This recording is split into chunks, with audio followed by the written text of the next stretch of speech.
Here we are. Andy's just arrived. He's given a victory speech. Congratulations, Andy. What do you think were the deciding factors in this race for you? Thanks, Gareth. It's an amazing night tonight. You can see the supporters, the volunteers, the campaign contributors are all out here looking forward to a bright future, and that was the key to the victory. People have taken a look around the city and seen that the way that we're managing our growth is not working for us. It's working against us in terms of congestion and a transit system that could be forming better, housing that's not getting built fast enough. So this election for me was really about how we manage our growth to make sure that it works for all of us and not against us. And that was the deciding factor. What were you hearing from people knocking on doors throughout the campaign in Halifax about what mattered most to them? It was quite a mix, but it all came together about livability, really. So it was things like congestion, about not being able to get to work on time, not being able to get to your classes on time. It was about buses being delayed because of congestion. It was about the price of housing. It was about a recent municipal residential tax increase. So it was really all about the way we grow and how we can grow more smartly to provide the homes and the connectability that residents of HRM need and deserve so that we can become the world-class city that we know we have it in us to become. And you paid tribute to your opponents as well as Mike Savage. Now, you did come in for some criticism, as would be expected in any campaign. And what's been said about you is that some of your platform, things are already happening in Halifax, Andy.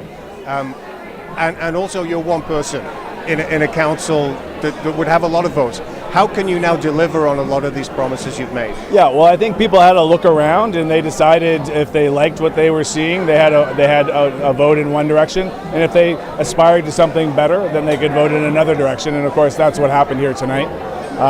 The mayor is a single vote around the council table, but the mayor also has tremendous power to convene people, to work directly with leaders in other levels of government, to work with leaders in civil society and the not-for-profit sector.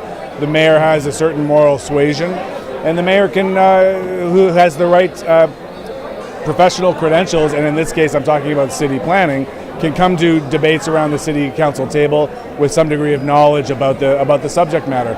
I think these are the things that distinguished me from the field. From the field of very good competitors, but in the end distinguished me from them. You did mention your first course of action would be to phone the Premier, Tim Houston. What will you be saying?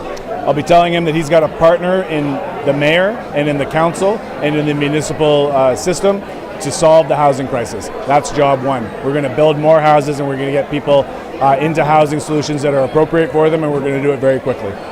How will you do that, Andy? There's a big contractor shortage. There's a lot of barriers in building housing. You've talked about speeding up approvals. How are you going to make this happen? There are three big levers the municipality has to speed up housing, not just the volume of houses that are built, but its affordability as well. That is speeding up approvals significantly.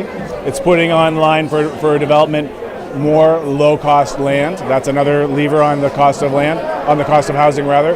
And the third is to remove municipal roadblocks to innovative construction techniques like modular housing and flat-packed factory-built housing. These three things, my team's research shows we can reduce the cost of new housing in HRM by double-digit percentage points in about 2 years. So I'm firmly have those three changes in my sights, but I must say it also depends on how we work with the province, and that relationship is going to be very important. Okay, and I know you're busy, you've got things to do. Just at the end, now what about encampments? That's another issue that you've come in for a fair bit of criticism on, about freezing the number of sites from here on in. What will your first move be on encampments now? The longer someone lives in a tent, the more their mental and physical health deteriorates, and the harder it is to lift them up and get them into a better situation in their life.